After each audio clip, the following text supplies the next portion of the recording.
Okay, his name is Kevin Clark. He works at The Ringer. He does the Slow News Day video cast.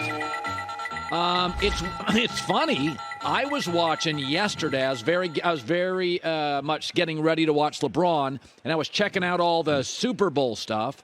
And I thought I'd like to talk to somebody there because I'm there tomorrow.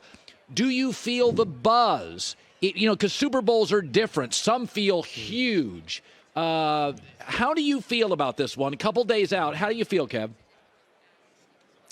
There is some buzz. You don't really see it until Thursday and Friday. That's when the fans start getting in. When it's Tuesday and Wednesday, it's really only the locals and the real sickos who want to be here the entire week and the media.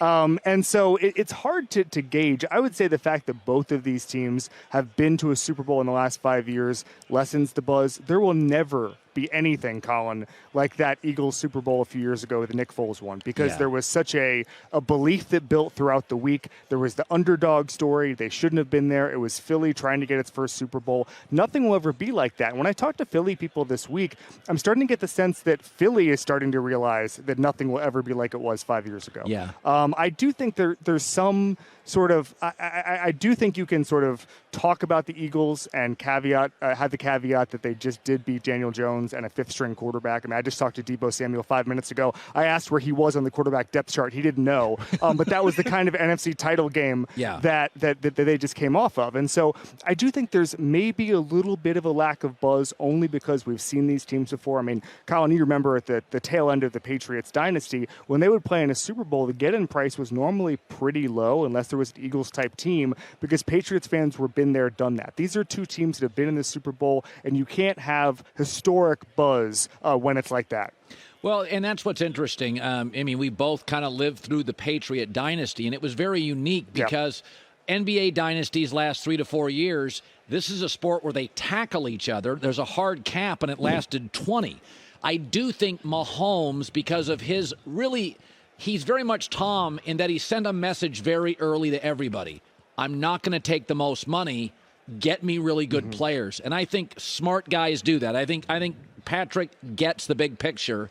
What if he goes out, though, and it's just ugly? They're starting rookies everywhere. It's a stacked Philadelphia roster, and they get rolled. They can't get the ball. Philadelphia leans on them on that O-line. Does it affect the legacy? Do we get into in a weird way on today, is that, MJ was way better in the big game. This has got a LeBron feel to it that we know he's talented. I mean, what if, because I can't see Kansas City rolling Philadelphia. I can see Philly going downhill. What happens if this goes sideways for Mahomes? Do we view him differently? Well, it's a big question because part of this is that the Eagles have the third most sacks in history. Right. And we're not going to look at it. If the front seven gets after Mahomes, and I talked to two people in the last 24 hours, one of whom was Trevor Lawrence, saying Hassan Reddick changes your entire calculus as a quarterback. He's so fast, you don't even know what to do. You're not even processing it the right way. But we're not going to view it. If the front seven gets after Mahomes, it's kind of the brother of the sibling of the Super Bowl a couple of years ago, where Mahomes couldn't be upright because of the injuries to the offensive line. If there's another game like that, we're not going to view it as Mahomes doesn't have enough. We're going to view it as Jalen Hurts beat Patrick Mahomes. That's just how the media narrative is created. So I think there might be a media narrative that comes out of it, and we start to ask questions. But it would be really hard for me to think about it because the Eagles have a better roster, 1 through 53. Yeah. Howie Roseman's done a really good job. I talked to Brett Veach about this a couple of years ago, and he kind of joked that he has the easiest and the hardest job in football. The easiest being he has Patrick Mahomes and Andy Reid, but the hardest in the sense that that's not enough. He's got to surround Patrick Mahomes with talent. He does that every single year. We saw that the Tyreek Hill trade basically didn't matter to the offense. I think the conversation around Patrick Mahomes as his career progresses is going to be really, really interesting. He took what amounts to a $500 million bargain for a contract, and it's really amazing. And I the one thing I will say is that I don't think,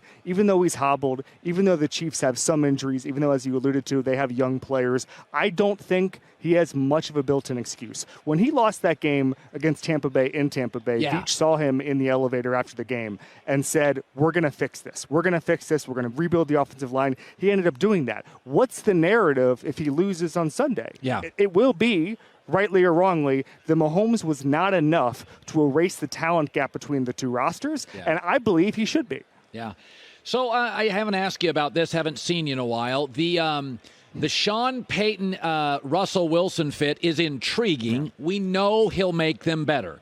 The Hackett kind of falls into that group of Freddie Kitchens, where he was just a bit overwhelmed by the job, probably an OC or a position coach, whatever. It happens all the time. How do you think it plays? Because there's a lot of things I like, but now the GM doesn't have power. Sean reports to the owners. The O-line needs fixing. I mean, Sean was very aggressive when asked about Russell's quarterback coach. Yes. He's like, yes. How do you think it looks to us? What's it going to look like? It's going to look, and I had a conversation about this with someone last night, Sean Payton is going to take the Bill Parcells playbook. Bill Parcells, every place he went after the Giants, he immediately had success, but he also established the tone very early. What I took from the Sean Payton private quarterback coach thing the other day is that Sean Payton is going to establish that this is his program, his organization, and it's, I sometimes I hear it referred to, at least with Parcells, as a benevolent dictatorship, right? Where it's like, we're going to let other guys do their jobs, but we know who's in control here, right? And so I think with Sean Payton, he's going to establish that very early. I think that, there's always the let Russ cook narrative and all that stuff, and I'm a big Russell Wilson fan over the course of his career, but I think sometimes you need someone to kind of tell you what to do and to put you in position to win. Pete Carroll, for as much of a player's coach as he was, he had a rigid system. He had a structure. You needed that. You can't go full NBA and have a player's coach and just kind of roll the ball out and do that kind of thing. And we heard last year there were the reports, Hackett is giving Russell Wilson a ton of input in the offense. They're building the offense around Russell Wilson. Well, sometimes players don't know best. Pete Carroll, and he talked about this during the season. Everybody said, Pete Carroll didn't know modern football. Pete Carroll knew how to get the best out of Russell Wilson in most scenarios. I mean, even Russell Wilson has given Brian Schottenheimer, who gets killed on Twitter, a lot of credit for his development as a passer. And so the Seahawks did do right by Russ for many, many years. And what it sounds like is Sean Payton's going to reestablish a system. I think this can work. I think everybody wrote off Russell Wilson way too quickly. It was a joke to see people say, the dead money's only this, they should cut him. Who are you going to get? Who are you going to get that's better? And what's amazing to me is if the Broncos didn't have Russell Wilson and Russell Wilson became available, they'd still trade for him. Maybe the price would be different, but that's the kind of team they are. They want to take big swings. I think this is going to work. Yeah. I think Sean Payton knows how to coach, and I was surprised, frankly, at the amount of people who said that Sean Payton wasn't worth high draft picks. What are you going to do? Roll the dice for Mike Kafka? Just pay the picks and get Sean Payton in because he knows how to build a system. So I tried to do shows without mentioning Aaron Rodgers. He makes it difficult. Very, very, very difficult. So I am a fan of meditation. It's very rare when an NFL quarterback talks about a 4-day isolation trip. So I think it's more the person saying it. There's a lot of people that would say that, and I'd be like, I totally get it. People in California go up to Ojai, retreats. I totally get it for creatives, right? And but it does leave Green Bay, because his comment was, I'm going to go do this, and it will get me closer to a decision. Yeah. And I thought, you do 4 days of that, you got to come out with a decision. What do you make of it, how it's viewed by the Packers, the league? What do you make of Aaron and his retreat?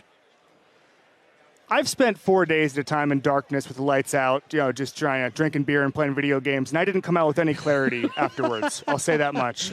We can start there. I have some questions about bathroom usage during the 4 days, eating. I have all sorts of follow-up questions for Aaron if I do see him. But again, I probably won't because I'm not in Ojai and all those places. I'm just here, and I don't think there are any meditation retreats here in downtown Phoenix. What do I make about it? It's the biggest question, I think, in the NFL right now is how much do you give up for Aaron Rodgers? Because I kind of paneled a few people I ran into today. Some were saying they wouldn't give more than a first-round pick. Some were saying 2 first-round picks plus maybe even a mid-round pick. I don't know, because I think you have to wonder how much is the broken thumb. How much of it is the fact that he's getting up there to the point that you end up with more injuries? Then it's not just that he had a broken thumb and he'll be 100% fine. Like, things take longer to heal. You just don't know. I think he was maybe the 11th or 12th best quarterback in the NFL last year. Yeah. Is that enough to win the New York Jets a Super Bowl? Yeah. I don't think so. And I don't think Aaron Rodgers is a much better quarterback than Jimmy Garoppolo in a vacuum. But I don't think the difference for wins with the Jets is all that much when you consider the difference between those two players. I also think that basically anybody except Zach Wilson would have made the playoffs with the Jets last year. And so there's some addition by subtraction to the point that I'm sorry, J-Mac. But no, I really do think that they don't have to sell out to get a superstar quarterback. They just have to get a guy who's not Zach Wilson. I mean, they can get really, I know this sounds crazy, but they can kind of get a lot of guys who are going to be available, and they will have that 10-win, 11-win ceiling to the point that you don't have to mortgage your future for Aaron Rodgers if he comes out of the 4-day darkness retreat feeling like he wants to join Gang Green. It all kicks off Super Bowl Sunday at 1 p.m. Eastern on Fox. Hi, everybody. Thanks for watching. Subscribe here to get the latest from the show. Also, be sure to check out more of the best clips from The Herd or go watch a few segments from other shows on FS1.